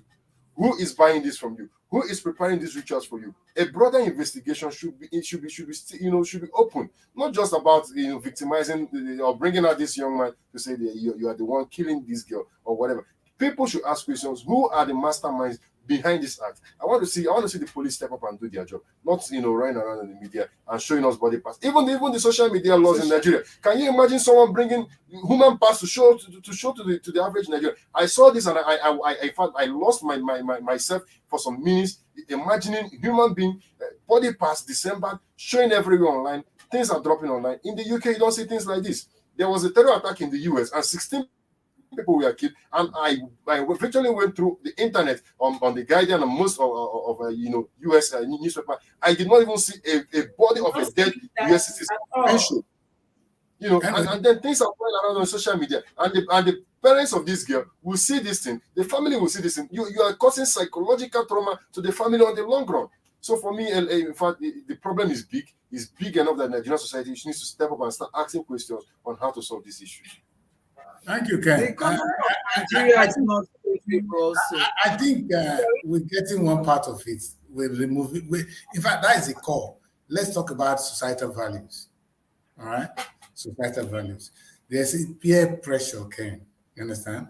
You see, I'll use myself as an example. The reason I traveled to Europe immediately was because people were coming, they were making money. You understand? The young people of today, the only way they see their mates succeeding right now is through what this Yahoo.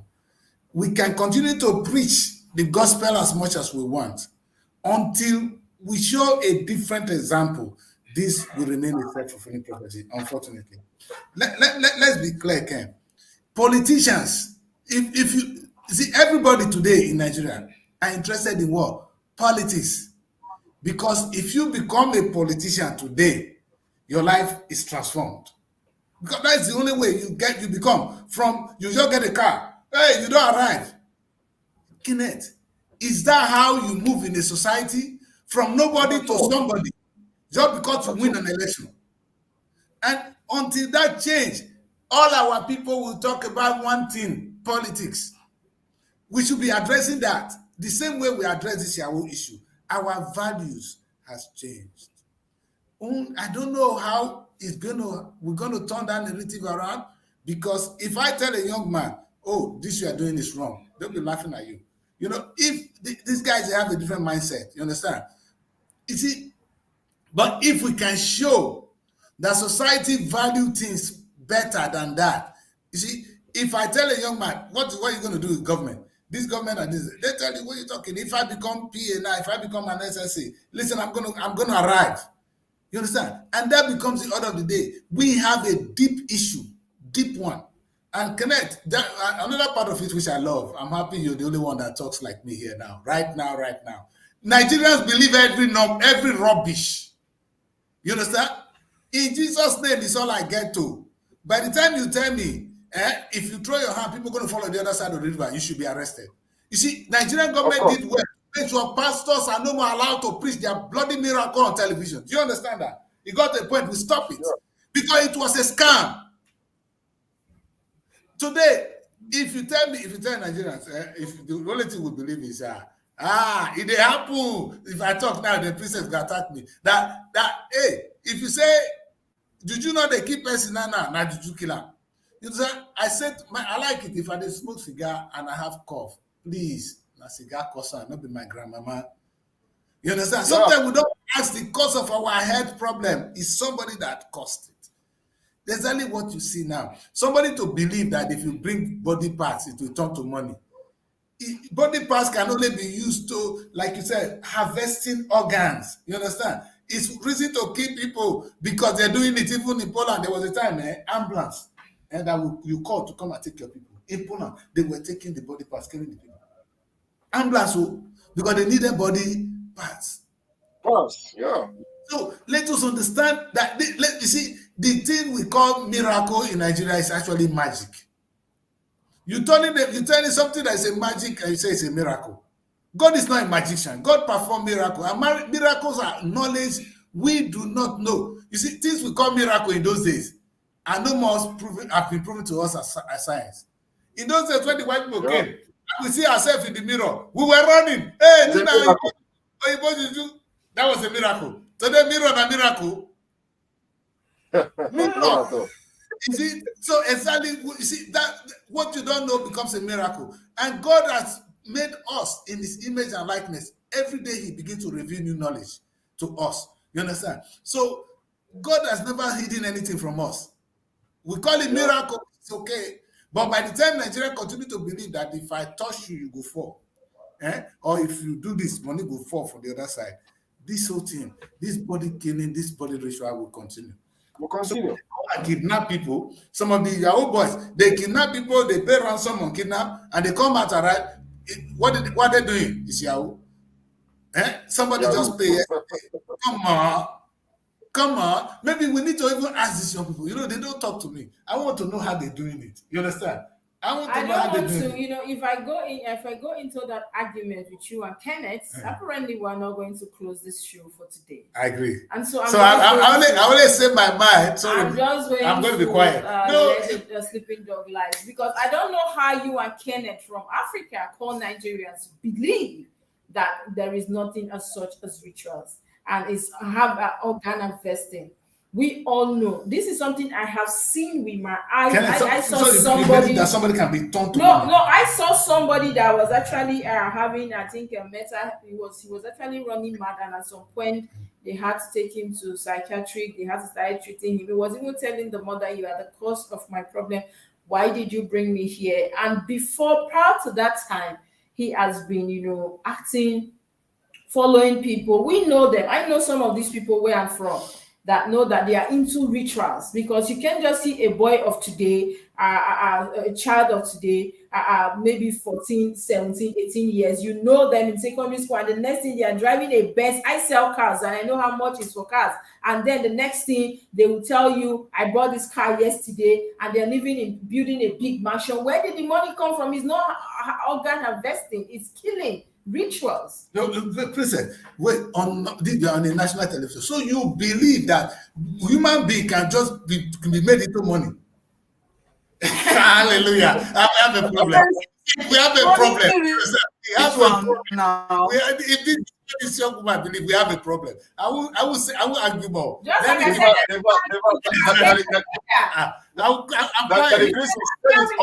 You've said it all. You just said it all.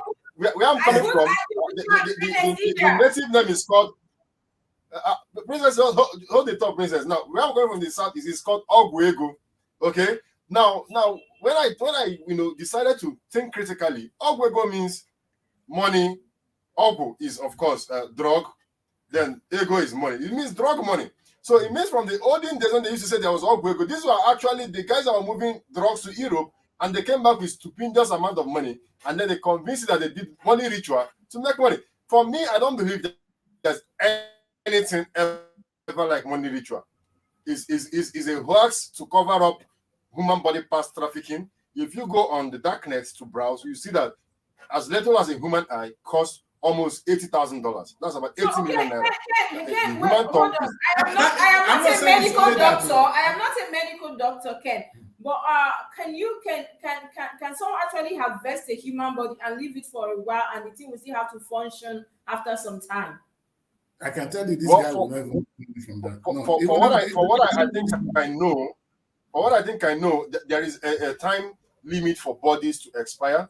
And that is why you see when they want to, if you see the people that they go through these things, you see that most times you don't see the heart, you don't see the kidney. No, let me straight here. We're not saying that all the money from Yahoo boys are coming from rituals. You understand? That is one of the ways. I mean, they do get money, maybe just lying to people. They have their girlfriends online. The romance and the rest. And that is how they will make so much money to buy Benz, houses, and everywhere. No, Princess, so you really think they are so much when you go to a part of that Nigeria, they are so much there. You see them on daily basis, Princess, buying, doing things. How do you think they make the money? How many people will you keep to make so much money to buy a Benz of 30, 40 million, guys? That is my argument. Princess, do you believe? I say it again. Do you really believe? And that is my question I'm throwing to you as well, sir. How many people do you have to kill to buy a Benz of 40 million naira? Let's go there. That means you have to kill a community. That is what you people are trying to tell me. Oh my God. That Chris, you can see that the narrative has gone so deep into the Nigerian society. I cannot even start. You see, that's why Nigerians, thank God, you know what's so funny? In terms of this issue of belief, I went to church here. An Anglican church. The reverend is a woman, married. Oh, imagine. And you can't have that in fact, it's a story for another day. You see, our belief is one of the major problems. If this Yahoo boy is killing innocent people now, if this boy really killed this poor girl now thinking to make money, she ain't not going to make any money from this. You understand? Unless if it's the body ritual. If they tell you, bring liver. Some people have so much money, they are dying. Okay? You know, when you need only kidney, or that's what you need, and you have all the millions in the world, you're dying, you don't need money anymore. You need that thing. You pay anything for it. And there are people who are doing body harvesting. You understand? I saw something that when they bring in our dick to China, I don't know whether they eat it there. It might have some nutrients. If you see the ones they are exporting, you understand? So these are some things we need to look into. You understand? But that if somebody tells me today, and Princess, I believe that somebody can just make billions. I don't want to believe they sell body parts, because the amount of money involved, and these people keep recruiting young guys on daily basis, and the amount of money involved and what we see them purchase and buy, the way they spend money when they go out. Princess, there's kidnapping in Nigeria. I said yes. Yes. So people make money from kidnapping. That is another problem. We saw that a young man actually killed a lady. Yes, and this one is harvesting. This is primitive. It's barbaric. This is not going to give you money, man, unless you want to sell the body parts. No human rituals. What a stupid thing. This is how the pastors are making money out of our women. You know, Nigerian pastors are the one cause because they make us to believe the same Jesus on another way. That's why I was trying to give the story of that of my pastor here, my reverend here. Nigerian pastors, they started all this nonsense. How can you tell somebody that if you don't need to go to work, money will just be in your account? One day, a senior pastor in Nigeria said he was driving his car from one place to the other, and the fuel was almost finished. And the fuel, he drove the car from Lagos to whatever with no fuel. Somebody said they put a sticker of lost chosen on the gas, and it's there for 6 months. It didn't finish. So he said the kind of stories that they sell. Even when the church has convinced you of the supernatural things like that to occur, how it becomes easy for even a native doctor to tell you that you bring body parts, you make money. So I hold the thought now. Do you know that where I'm coming from in Imo State, I have a brother who's actually a native doctor. At the time we were discussing, I was like, you do all these, you give roots and herbs and everything. Do you think there's something like ritual? And he was one that told me that he does not believe, even him as a native doctor, does not believe in other things. Now, what really happens most times is that most young boys, due to the urge for money, they come to a native doctor and they say, please, I want to do a ritual for money.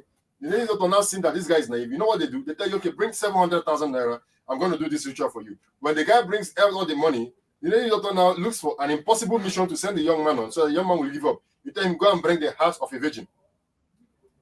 So is either the young man gets scared and leaves that, and just, goes back to pray to his God, or he moves ahead to do that. And most times in the art of doing that, they get caught because they're not even the professionals that could even do something like that. And then they get caught, just like the one you see in River State. So what I'm saying is this. The narrative has been pushed, just like you said, decrease from the church. A lot of impossible things are being preached to the average Christian. Raise your phone in the air. Raise your phone in the air. The money is going to fly into your account now. And somebody will raise it. The person will say, I'm seeing money going to first bank account. Raise your phone. But what can we do as a society, as parents, as institutions, as a country to push Princess, let us first try and use this medium today to disabuse our mind of this fake miracle. That's a start. You understand? For somebody to think, I'm going to kill the next person, I'm going to take the body parts to go and make it to ritual. If you want to sell it, we know there's something called body, you can harvest. Okay. That one a good business. Right. But say, if somebody tell you, say your mama will become millions, they kill their parents. They kill their parents. And the last time my younger one was telling me that his son want to do something and he want the boy that if you do this, my head will not take it. I said, boy, so you still believe that you can be turned into money? You see, this is all rubbish. That you could be killed, yes, but you're not going to become money for that boy. Hey, Princess, let us please watch what the pastors are preaching to us, please. Is it the same Bible? I want to say that charity begins at home. That so no matter what it is, everything should start from the home. What are your parents teaching you? What are we teaching our children? First of all, Joy, what can we preach if you go to church and pastor is telling you, what can I preach to a child? You give birth to that child. No. For me, I hold on to what my parents have taught me. Okay. Hold on. Joy, hold that thought. I was just going through the news again because since it's now an argument. We are making observations. Yes, there's the story here says the body parts. We can see that her body was already decomposing, and the boy wanted to actually dispose the body while he was caught, and some parts of her bodies, like her breast and her private parts, discovered missing, while every other part was there. So is it that they now sell breast and private parts? This is my point. Just to clear. Okay, now let's understand this. If this stupid boy did this, and he probably don't, maybe like maybe a native doctor want to get rid of him after collecting his money, or The main part, they didn't tell us whether they found the selling part of the human body today. Who knows what they do with private part these days? You can never tell. Medically, I'm saying medically, you understand? Look at what we can do with kidney, you understand? Liver. They are rich men who can pay anything now for that because they're dying. Please, when you're dying, those things, they are very expensive, you understand? If that is what they use body parts, if the body harvesting, it's understandable. I'm not saying it is, that I don't know doesn't mean it does not exist. But princess, can we mind what we believe? It's scary. If somebody is telling you that you're going to just bring somebody and there's something incarnation they're going to do and the thing becomes money, it's impossible. It's a lie. You see, what I was talking to a Jamaican friend. It's a culture thing, no? Listen, it's a culture thing. I talked to a friend from Jamaica and I said to him, I was in a church, and the way the guy preached, that they asked us to bring 1,000. If the money was in my account, princess, I forgive the Ghana pastor, but I go back. I would have gone to collect my money. And I was saying, if there's no miracle, the day the way was preaching, I was ready. If the money in my account was 600, he said it must be 1,000. That he counted 40 of us to get the blessing. And I've fallen right there. And and trust me, if it would have been in the newspaper that had I had that 1,000 given, in fact, they would have given my money back. You understand? When I left there. What the guy said to me, my Jamaican friend said, that the Christ is impossible. There is nothing a pastor will say that will make him to part his money. Do you understand? It is now, that is when it dawned to me that growing up in Nigeria, I hear things. It has become part of me. I can believe rubbish. But he is not going to believe that nonsense. You can't tell a white man this rubbish now. He will think it's said. In fact, they will send you to a mental home. Princess, if you say this here, in this country, Allah, they will section you. You know what it's called section? When they think you are mentally unstable, they will section you. It's an arrest. Well, that is your opinion. No, you will be sectioned. If you take that in here, and if you say somebody, they will not put you in the mental home straight away. That is your belief, sir, and I have my belief where I come from based on what I have seen. I speak based on what I've seen. I hear you. Belief is one thing. Please, you are in a different country right now. There are things you will say here. But I am from somewhere. Are you saying that the same law there will not work here? Because if they can turn people to money, they can't they turn you to money? Let me understand that so that we know whether it is only applicable in Africa when you get to Europe. Whether or not it's applicable here, but I speak based on where I'm from and what I've seen before. May God help and us. The issue here is that work can be done. Do you say we should start from the church because we need to wrap up? No, I think parenting. I mentioned something today. I talked about values. You understand? By the time young people are not trooping into politics, because it's the way they survive. You understand? I'm even into politics. You understand? Because I can see it's quick money. But nobody's talking entrepreneuring. I never hear about going to agric and make money. And there's money in agriculture. Nobody's talking about that, princess. Young people with all the talent they have, if they use that well, a young boy that can use the computer so well, meaning he can use it to blog and make millions. You understand? But what do? We believe they're converting this energy, this talent into the wrong thing. That's what I'm saying. Values need to change. Okay. We need to begin to respect and we begin to orient our kids on what the right way to do things. That this talent you have, you are wasting here. It should be this. And number two, our women, you are the one that push us to church. So the 90% of men that go to church in Nigeria is the women. For me, I follow them to church on Sunday, so there's peace. Because if you don't go, no, you follow. So, and before that, they'll say, do this, they'll say, do that. We do it. Women, please, mind what you believe. Okay. Because if the pastor tells you this, we're not saying this, all pastors are wrong, but 90% of this miracle, I talk on the particular, princess can prove his own now. I've been in Nigeria. I grew up in Nigeria. I'm 56 years old, going to 57. I've not seen somebody that was blind that can now see. Mona, show me one. We see them on television every day. The man blind, don't see. Now the current miracle is, I don't born. Shut up. Show me person. That one, then a miracle when you know, when I know if you see. Tell me somebody when the leg break. When the leg go straight down. That was the thing we saw in those days. Show me. Jesus Christ asked the cripple, rise and walk. Show me one. Do pastors that are doing this. I'm not talking. I'm challenging the whole status quo in Nigeria. If you show me one, you know, last time I said I was at home. I was with a friend from Canada, and the guy said, if you shoot somebody with gun, you're not going to enter. I said, okay, I beg. You see, these are the stupid things. Put the man there. Make the shooter. If they're not take everything I have. Put better gun. Blast him. He's dead. What are you people talking, princess? Why are you talking? This is 21st century. Some of the things our parents said were actually to scare us from doing evil. And now you guys are turning it around in the wrong way. There is no shortcut to making money. Either you commit a serious crime, body harvesting. The boys are making money from body harvesting, kidnapping, robbery, you understand? And doing some Yahoo things online.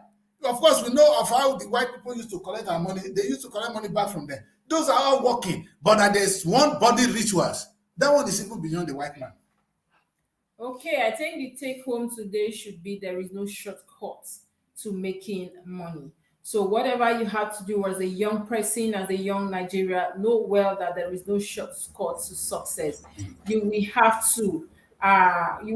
to make sure that you follow the right process to make money, to creating wealth. Think outside the box. Don't do it. Don't take another person's life in the name of, making money, doing rituals, or somebody telling you to go and bring body parts to make money. Please, we are young people. So if we keep destroying ourselves, what will tomorrow bring for us? It's so disheartening to see, like Kenneth rightly said, that now this is something that the parents will be seeing on social media. The images are there to be stuck in their memories forever, and that will be difficult, letting go of the pain as well. So we also condole with her family, and we are urging young people to please follow a right path that is good and right. You are in school for a reason. Make sure that you learn, you study very hard to become somebody in the future. Of course, that the world we reckon with, not this short. Princess, you're preaching to the choir. I'm not preaching to the choir. I'm preaching to the young people. I'm talking to the young I hear people. you, but what you're saying now, you see, Princess, it's like if you tell your daughter of a 12 years old not to like boys, you're preaching to the choir. You understand? I went to school as well. I went through the process. You can like a boy and still study and still graduate. That is the fact. Can I say what I'm saying? Yes, sir. Sorry, I just say my own. You see, there's a particular age in life. Not the parents will tell you when to have a boyfriend. You understand? These are things that will happen. Society will influence it. You understand? Let us really be sincere and face it for what it is. Our beliefs, our societal values, what you see the politicians doing, it's wrong. You understand? Because politics should not be the only way to make money. It is what it is in society today. If you look around you, Kenneth, the two people surviving, the only two ways you survive in Nigeria is either you're in politics, you're in government, stealing money, or you are a Yahoo boy. You understand? And the Yahoo boys, we do know that today, you hear kidnapping, this, that. You don't talk about that. Is Yahoo, what is Yahoo and what is kidnapping? I don't see the difference. You understand? Well, that's a topic for another day. What I'm really trying to say is that until the society begin to address these core issues, our beliefs, pastors to preach the truth. The truth, or else it is Nigerian government was not stupid to ban them from preaching on our national television. In those days, they used to preach miracle on national television. It was Nigerian government that banned it. Do you ask why? See, these are things, and I know I cannot say it. I know everybody call me demon today for saying this, that I believe nothing. My faith is blind right now. But don't tell me, Christianize me, but don't bastardize me. This one you're talking now is no more Christianity. You understand? It's not when somebody believe, it starts from the belief. If a woman preacher believe that it's a miracle that can be performed by touching somebody, person fall. They never touched me at fall once, but touch me when I will fall. I'm waiting.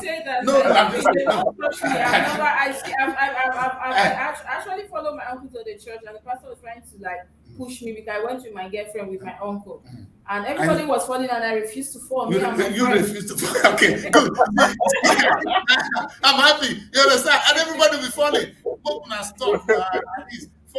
When they blame politicians, it kind of come from us too. We need to really ask difficult questions. It's only important when we ask ourselves, is this thing real? You understand? How real can it be? that you just push people, they fall. And in fact, the last one, push and fall is good though. They will do this, and people fall at the other side of okay. Then. In fact, the Jesus Christ did not perform such miracle. The Jesus Christ we are talking of, he didn't perform that kind of miracle. So let us, and that comes to the belief now that somebody can just kill somebody and the body parts. Now they take the private parts and the breast, and maybe if I don't know what they do with the guys, it's the women they're actually using in this case. You understand? It's quite sad, and we it's hope amazing. that. So sorry to join in now. I used to have an auntie when I was in school, also in Rivers State University. At the time, she came to visit me because she comes from a different town with her son. She was having a program in school then, so they do stay in my place there. So she brought this olive oil from a church, and she said this one is anointed oil.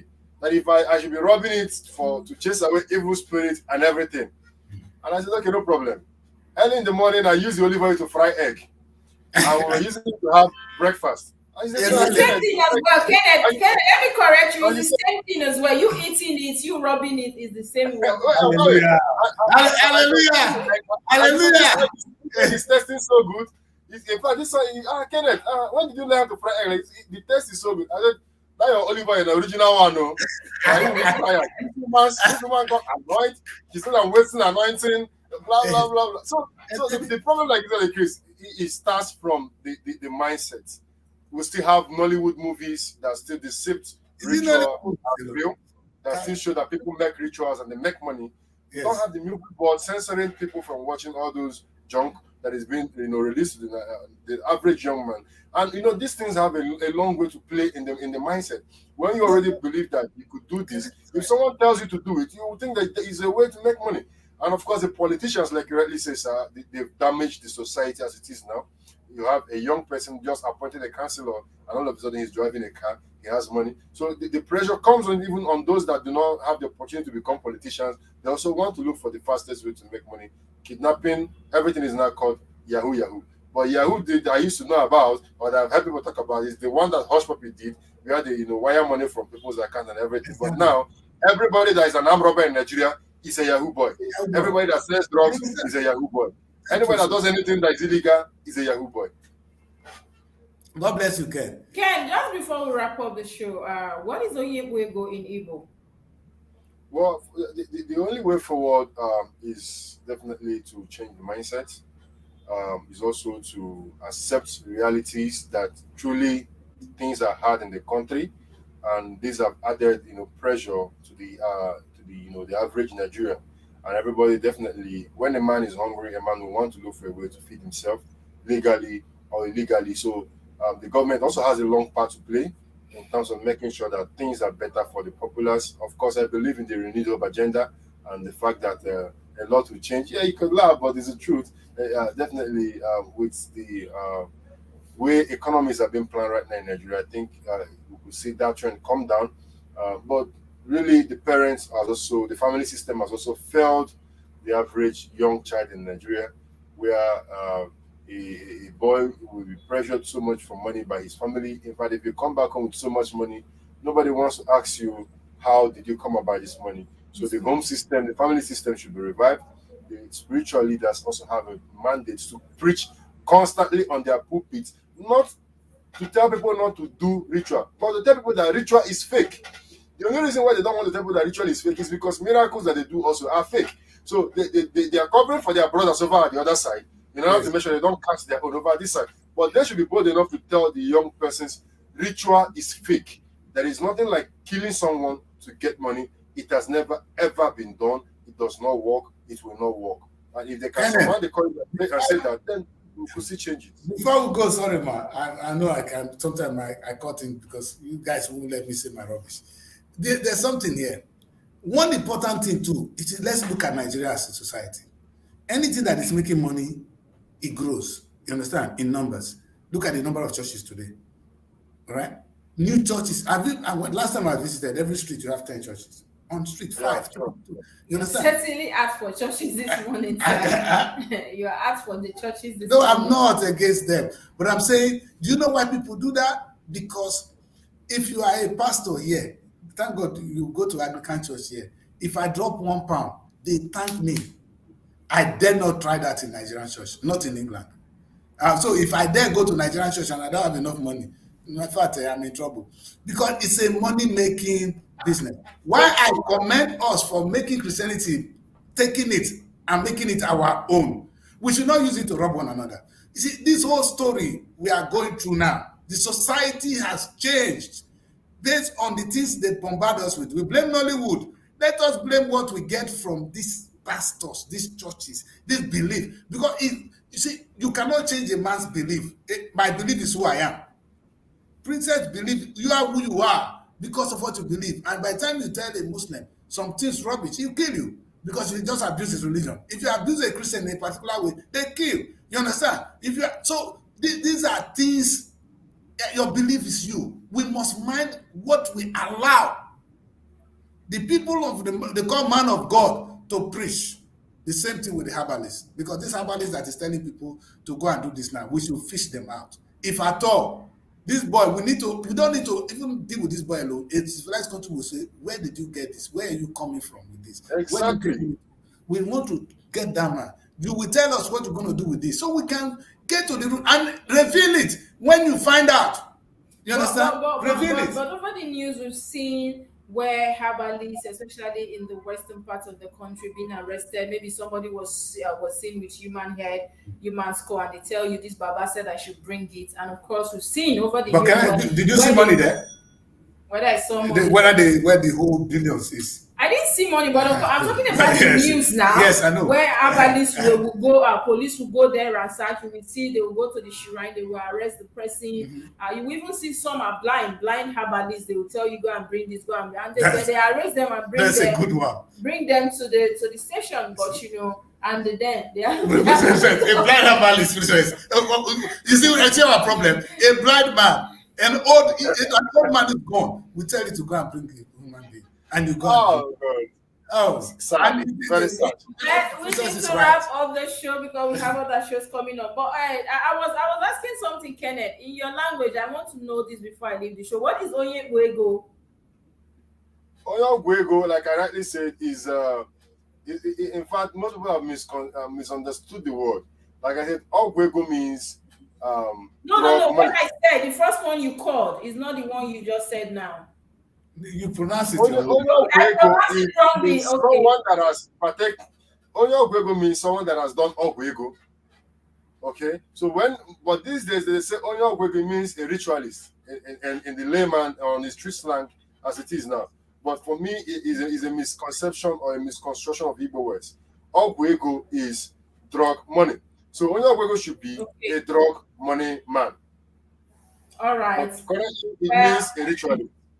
Thank you so much for the clarification, and thank you for being part of the show's viewers. We had fun this morning, and of course we hope that we take home the lessons. Thank you, Kenneth and Joy, for joining us this morning, and of course thank you, viewers. We'll see you again on the show hopefully Monday. It's Friday. Thank God it's Friday. Don't drink and drive, and don't obey the traffic laws as well. Follow us on our social media handles: Facebook, Instagram, YouTube. Of course, subscribe and invite somebody to the page as well. And don't forget our packages, our travel tour, event coverage, rentals, and as well our magazine as low as 30K. We can showcase everything you have.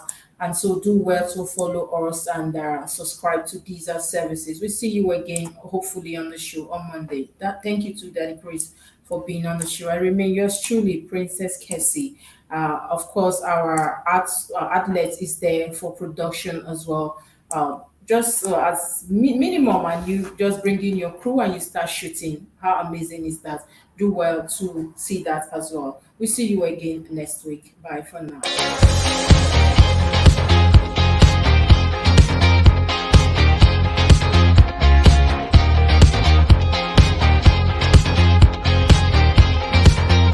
Are you a filmmaker in Abuja and its environ? Do you need a place for your music video, or you need a venue for your conference and even an editing suite for your post-production? Look no further. Our beautiful terrain in Lokugoma has it all. We have a whole floor that consists of 3-angle lounge, a beautiful dining area, a large kitchen, a conference area that can comfortably accommodate 60 persons, and 5-bedroom adaptable for all kinds of shoots. The good news is all is available at affordable price. And you know what? If you are a member of the Association of Movie Producers of Nigeria, you have 20% discount. So, what are you waiting for? Hurry and contact us on the numbers on your screen now. Hooray! The next President Show is here again. Everyone, my name is Hajara Osman Muhammad. I'm the Youth Governor for Kano State, Nigeria's Center of Commerce. I'm Joel Garba, the Youth Executive Governor of Kaduna State, and I am contesting for the Youth Presidents of Nigeria under the People's Liberation Party, PLP.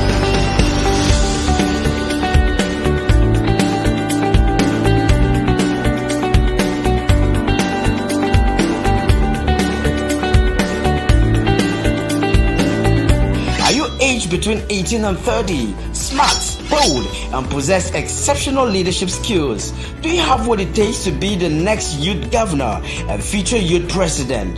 Then register free now at superiorradioandtelevision.com or call the number on the screen. The next President reality TV show, moving politics out of the polite drawing room into the clamor of the streets.